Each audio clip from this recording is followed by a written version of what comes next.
头来继续要来看进前的超大雨，重伤到中南部高雄6区的温泉民宿业者灾情惨重，这1、2个月退房率100%，损失就1000万。还有桃园区的复兴里，即卖是山野采收期，但是要到高雄的产业道路，去予土石流冲掉，村民只好用上介原始的方式，用猪头犁骨。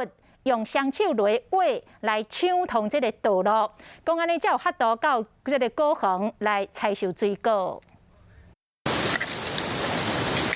手提猪头向真侪土石的路段开始挖，工具若是无够，就直接用手，甲大细地、石地拢清出来。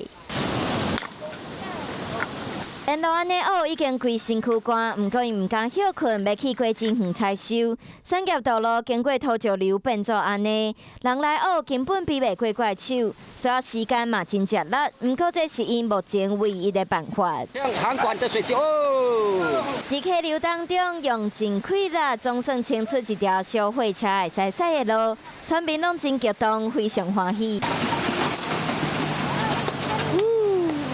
连续几啊天落大雨，重创高雄山区，路和桥拢断去。桃园区复兴里真侪乡亲拢靠种山野为生，天气热，山野阁紧湿，加上无法度配送，损失干那愈来愈济。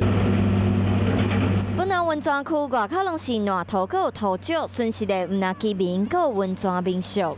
就前2天接这个退订的电话有没有都接到手软？这1个月。 一直到下1个月有没有这个房间几乎都已经退光了。退订的电话才袂刷，10几间业者损失总共上千万，真无简单。才等到疫情较回，等到真侪人出来佚佗的休热，所以因为这个水灾，互当地民宿饭店各一摆进入寒冬。